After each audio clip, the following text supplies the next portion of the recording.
தாவேக தலைவர் விஜய் பேசுறாரு. இப்பதான் அரசியலுக்கு வந்திருக்கீங்க, முதல் பொதுக்குழு தீர்மானம் நடத்துறீங்க, தீர்மானம் போடுறீங்க, பொதுக்குழு நடத்துறீங்க, ஏகப்பட்ட விளம்பரங்கள் உங்களுக்கு கிடைக்குது. ஏன்னா நீங்க நடிகருங்கிற ஒரு பிளஸ் உங்களுக்கு இருக்கிறதுனால அந்த விளம்பரங்கள்லாம் பத்திரிகைகள் ஊடகங்கள் கொடுக்கறாங்க. ஆனா அதை வச்சுக்கிட்டு எல்லாத்தையும் மத்திய அரசு மக்கள் விரோத அரசு, மத்திய அரசு மக்கள் விரோத அரசு, இந்தியாவில் ஏறத்தாழ 21 மாநிலங்கள்ல ஆட்சி நடத்துற, சேர்ந்து தனியா ஆட்சி நடத்துற ஒரு பாரதிய ஜனதா கட்சி மக்கள் விரோத அரசா?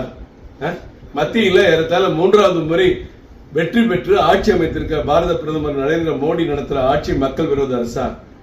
மக்கள்கிட்ட இன்னும் நீங்க அங்கீகாரமே பெறல, அதுக்குள்ள மக்கள்கிட்ட பேராதரவு பெற்ற ஆட்சி அமைக்கிற அரசுகளை எல்லாம் மக்கள் விரோத அரசுங்கிறது உங்களை காமெடி காட்சியா தான் நான் பாக்குறேன். இதெல்லாம் நீங்க ரொம்ப மிகைப்படுத்தி இப்பதான் முதல் படி 2வது படி ஏற போறீங்க.